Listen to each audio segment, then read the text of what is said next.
ရှိတုန်းကမြို့လေးတစ်မြို့ရဲ့အနားမှာတာယာလှပတဲ့ဒေါ်အုပ်ကြီးတစ်ခုရဲ့ခြေရွာလေးတစ်ရွာရှိခဲ့တယ်။အဲ့ဒီရွာမှာအီတန်လို့ခေါ်တဲ့အလုပ်ကြိုးစားပြီးစိတ်ထားကောင်းတဲ့ကောင်လေးတစ်ယောက်နေတယ်။ဒါပေမဲ့သူ့မှာသူ့ကိုယ်သူအမြဲဝမ်းနဲ့အောင်လှုပ်တတ်တဲ့အချင်းတစ်ခုရှိရဲ့။အဲ့ဒါကတော့မိမိကိုယ်ကိုသူတစ်ပါးနဲ့အမြဲနိုင်ရှင်နေတာပါ။သူ့တငယ်ချင်းလီယမ်ကစာမင်ပွဲမှာအမတ်ကောင်းကောင်းရတာမြင်ရင်ငါလဲသူ့လိုစားတော်ရင်ကောင်းမှာပဲလို့တွေးရဲ့အိမ်နီးချင်းဖြစ်တဲ့ရာယန်ချန်တာတွေ့ရင်လဲငါမှလဲသူ့လိုပိတ်စံလေးရှိချင်လိုက်တာလို့အားကြပြန်နဲ့လမ်းမှာတယောက်ယောက်ကအပြေးမြန်နေတာကိုမြင်ရင်တော့ငါကဘာလို့အဲ့ဒီလောက်မမြင်ရတာလဲလို့တွေးနေတတ်တဲ့သူပါအဲ့ဒီလိုအတွေးတွေကြောင့်အီတန်ဟာပို့ပြီးတော့စိတ်မချမ်းသာဖြစ်လာပြီးပါလို့စိတ်မပါတော့ပဲငါကတော့သူတို့လိုဘယ်တော့မှဖြစ်လာမှာမဟုတ်ဘူးလို့တွေးနေမိတော့တယ်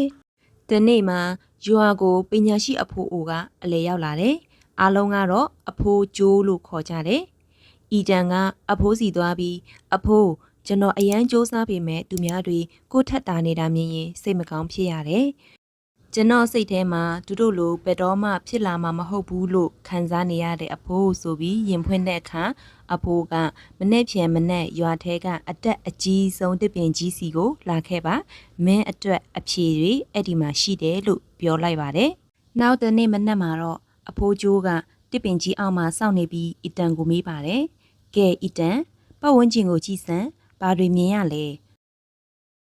အဖိုးတစ်ပင်တွေကအများကြီးပဲနော်တချို့ကမြင့်တယ်တချို့ကကျတော့လဲပုတယ်တချို့ကအတီးတွေအများကြီးရှိပြီးတချို့ကလည်းအတီးလုံးဝမရှိပြန်ဘူး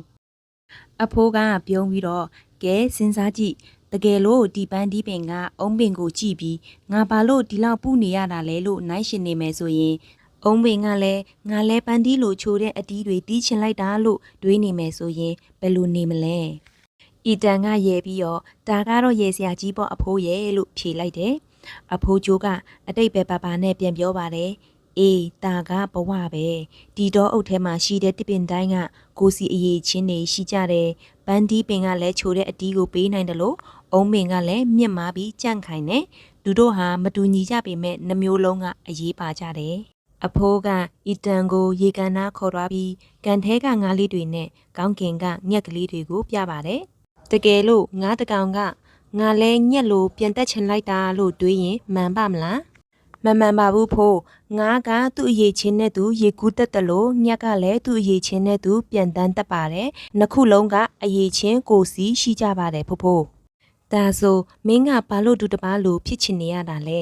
မင်းမလည်းမင်းရဲ့ကိုပိုင်လန်းနဲ့ကိုပိုင်အရေးချင်းရှိတယ်အဲ့ဒါတွေကိုရှာဖွေပြီးရှေ့ဆက်ပါအဖိုးကျိုးရဲ့စကားကိုကြားပြီးနောက်အီတန်ဟာပြောင်းလဲသွားပါတယ်ဒူတပားနဲ့နိုင်ရှင်နာကိုရက်တန့်ပြီးသူ့ရဲ့ကိုပိုင်အရေးချင်းကိုပိုင်စွမ်းရည်တွေကိုပဲအာရုံစိုက်ခဲ့ပါတယ်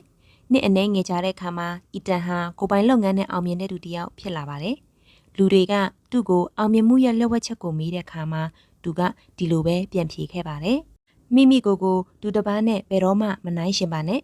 ငါးတကောင်ကပြန်ဖို့ကြိုးစားနေမယ်ဆိုရင်သူဟာရှုံးနေသူလို့ပဲအမြဲခံစားနေရလိမ့်မယ်ဒါပေမဲ့ဒူတာရေကူးတာကိုအာယုံစိုက်ခဲ့မယ်ဆိုရင်သမုတ်တရားတစ်ခုလုံးကိုဒူစိုးမိုးနိုင်ပါတယ်နေနဲ့လာဟာတစ်ချိန်တည်းမှာမလင်းနိုင်ကြပေမဲ့နှစ်ခုလုံးဟာသူတို့အချိန်နဲ့သူတို့အရေးကြီးကြပါတယ်မိမိလမ်းကိုမိမိယုံကြည်မှုရှိရှိနဲ့ရှောက်လန်းခြင်းကသာစစ်မှန်တဲ့အောင်မြင်မှုပဲဖြစ်ပါတယ်ဒီပုံပြင်လေးကမိမိကိုယုံကြည်မှုရှိဖို့နဲ့သူတစ်ပါးနဲ့မနိုင်ရှင်ဖို့ကိုတင်ခန်းစာကောင်းလေးပေးထားပါတယ်အားလုံးပဲဒီဗီဒီယို channel ကနေတခုခုရသွားမယ်လို့ယုံကြည်ပါတယ်အားလုံးပဲတာယာတော့နေ့လေးဖြစ်ပါစေနောက်ဗီဒီယိုမှာလည်း motivation story ကိုဆက်ပြီးတော့တင်ဆက်ပြသပေးမှာဖြစ်တဲ့အတွက်ကြောင့်မို့လို့ like and subscribe လေးလုပ်ထားပေးပါအောင်ရှင်အားလုံးကိုကျေးဇူးတင်ပါတယ်